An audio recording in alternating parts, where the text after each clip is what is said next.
We are live. Welcome to my video. This is going to be my thoughts on Andor Season 2, Episode 7, Messenger. The episode is rated 12+, so will this video be. Like all other videos I've done on the show, I absolutely love this episode, as I love a good amount of official Star Wars, the majority. And there will be spoilers for the episode, as well as all episodes leading... everything. Star Wars leading up to it. Let's dive right in. So, yeah. The base on Yavin is in place, and Cass is still not 100%, joining. Like, he wants to be part of the fight, but he also wants some independence. And yeah, good stuff with, him and Bix.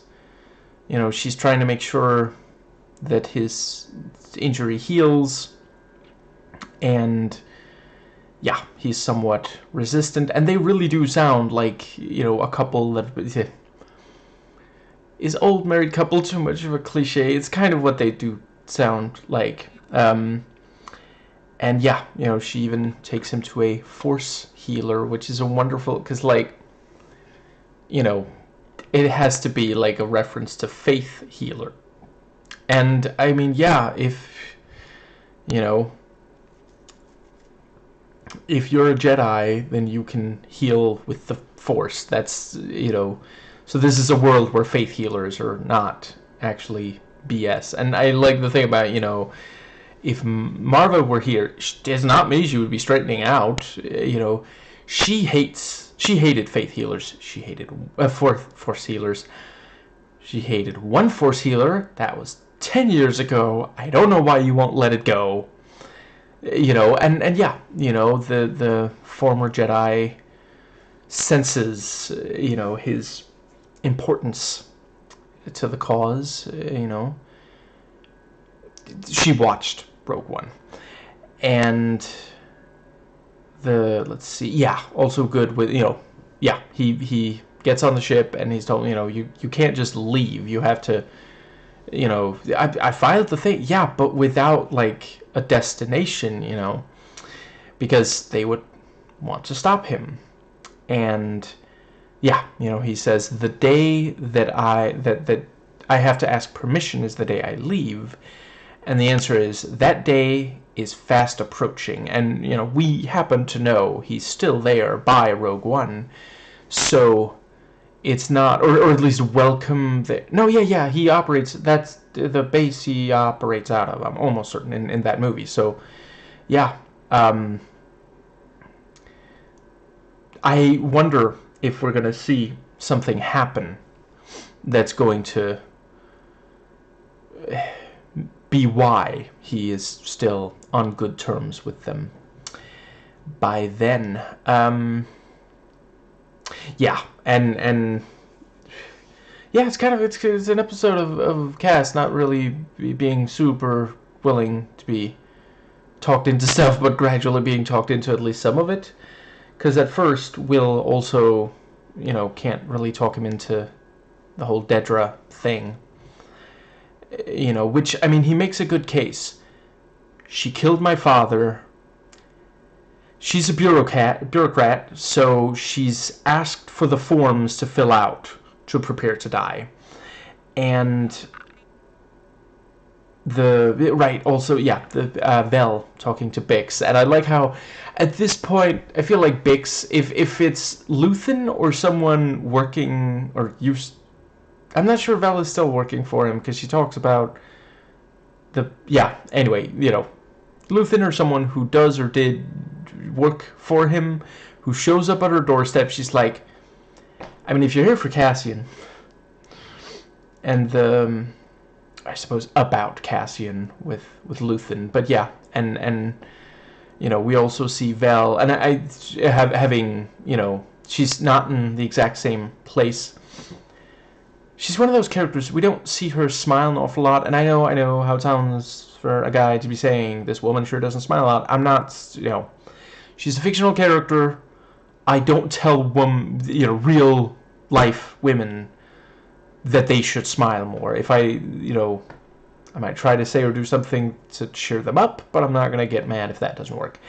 But you know, and depending on circumstance, obviously there's certain situations where that would be inappropriate, but it's nice to see her in a good mood, better mood, and yeah, you know, she feels like it's really taking off. You know, we're not just a few people running around Aldani, and yeah, it is very true. You know, they do end up needing the army. We see that several times in the original trilogy. A lot of them as cannon fodder, but still, I think. I mean, hypothetically, if there hadn't been so many for the stormtroopers to shoot at the very start of A New Hope, they would have caught up to Leia before she put the plans in R2-D2 and put R2-D2 on the planet. And yeah, that would have been toast. I think that... Right, last little thing about Cass. Yeah, good stuff on Gorman. I like how the guy's like, so that's what you're going with now? You know, I mean, at this point, he knows, okay, this guy's a spy, obviously. I'm not sure he has any... The guy who works at the hotel has any connection to the Gorman front, but, you know, he's not that, you know, naive. Like, he can tell, you know. It's not like, oh, magically he has a twin. And also, you know, the reaction when he says, you know the way, you're not going to get, you know, what are those called in English? Bellboy? Piccolo is what we say here in Denmark, and that's just the original term, I think, for the Italian. Yeah. Anyway, you know, he's like, you're not going to get a bellboy this time. And Andor's not like, I don't know what you're talking about. I am Guy Incognito. No, he's just like, he even winks with the right eye. And yeah, just immediately, you know, checks with the scope and opens the door and sees the stormtroopers up above. Opens the suitcase and, you know, falls bottom, and there's the blaster rifle that has to be assembled, and I'm like, I mean, I didn't know that I needed Day of the Jackal, the original, not the terrible Bruce Willis version. And I like Bruce Willis in general, but not in that. It wasn't his fault, to be clear. It was just the script and the direction were... script was all wrong. But yeah, Day of the Jackal Star Wars version, just thank you, Tony Gilroy. This is amazing. I holy crap. Yeah. So yeah, that is it for Cass. Mon, you know, that, right, briefly on Gorman. I love how we're seeing, you know, I don't love it for Gorman, obviously, but yeah, you know, we're seeing more and more troops and the, you know, security checkpoint kind of stuff. And with Mon also, you know, she has to go through this like scanner thing, and, you know, the chauffeur, I mean, we need to schedule because they want to control them, you know. It's, yeah. And the thing about, you know, I'm gonna request a new driver. Oof, don't do that. They might summon someone smart. Yeah. Let's see. I think that, yeah, and I think his name's Oran. Just so sad to see, you know. Yeah.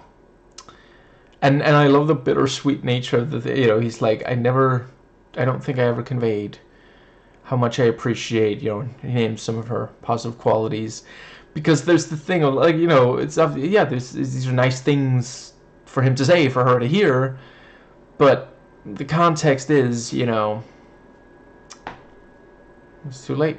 I'm not going to be able to stop it, you know. And I also appreciate this thing of, like, you know, I mean, there is a strongly worded letter. I don't know how much that helps, you know, which, like, yeah, feckless Democrats to a T. Let's see. I think that covers Mon. So there is the stuff with Dedra. Let's see. Right. Yeah. The guy who's like, there's not a man among them. Oh, we can have a problem. Problem free, sir. I'll whip them into shape. Just don't overdo it on the mud pit. But yeah, I think that does just leave Jedra. So she appears to know, but someone really needs to convey to Cyril, don't scheme in hallways. And I really appreciate they made it look very busy. They had to arrange for all of those people. I think like 4 different, I think more than 4 people, but like some of them were walking together. I believe there were at least 4 iterations of someone walking in one of the 2 directions. So they had to make sure everyone was ready for that. Let's see. And timing and everything. I feel like Dedra's kiss was probably just to shut Cyril up. I'm not one of those people who think, women are just faking all this. Not at all. I think that is the case here. Yeah. And yeah, he cannot know what is really going on. And, he thinks he's, no, my people can explain, and, slaps to the face after he delivers a metaphorical slap to the face to her. Great to see the one guy who, struggled with the guy with the blaster, and it ended up with Cinta being shot. Glad to see he is on board. Not entirely sure why they didn't bring him on board sooner, but, no, they're green. They don't know 100% what they're doing. And again, he is, he's determined, but he's still making these emotional arguments. He just says, we are Gore. Okay, I mean, that doesn't mean it's a good idea to do it, though.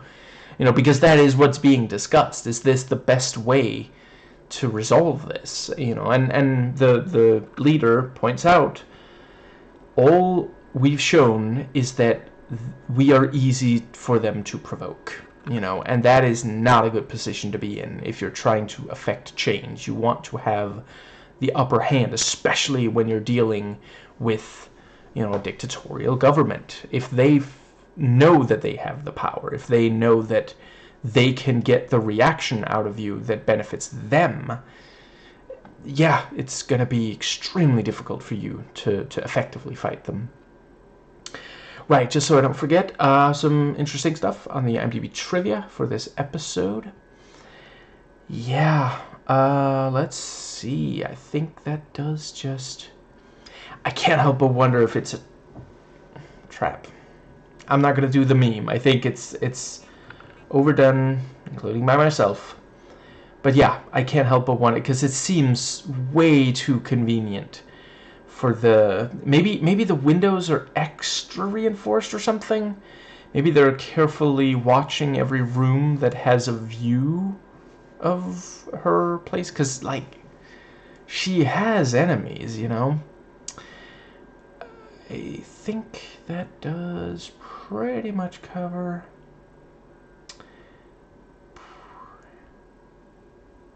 Yeah, I will say, Cyril whining about, to Dedra, that was the Cyril that we're used to. There have been a few episodes now where he was more confident and more, but yeah. I mean, yeah, we've seen that before too. If things are going well, that's how he is, and then when they're not going so well, yeah. The little Imperial... Impcel. Yeah. Dedra talks to Partagaz the White, who, just the banality of evil. Like, well, I mean, they've been working overtime, presumably on special effects for a Disney thing, and they just can't solve this. We landed on one answer. Bad luck, Gorman. Just like, you know, I guess that's what it's gonna be. We're gonna, you know, destroy this planet, and it'll kill anyone still on there. Yeah. Yeah. And you know, he says you know, it's been decided, go for Gorman. You know, the Krennic is still talking to the Emperor, but I wanted to give you this news now, because at this point, like, it's just Krennic whining that a lot of people aren't interested in buying electric cars from a known Nazi, and the Emperor rambling incoherently about a beautiful baby girl aged 11 who owns 30 dolls and 250 pencils, which I guess are for fashioning a house for the dolls or something. A dollhouse. Seriously, who is he thinking about that owns, that gets 30 dolls at like one Christmas? Like, I guess some of his rich buddies or something. Who owns 30 dolls total, period? Is he thinking about Savvy Writes books? I mean, if you haven't subbed to her, you should, but it can't be. I mean, she's entirely too intelligent to have much appeal for Trump.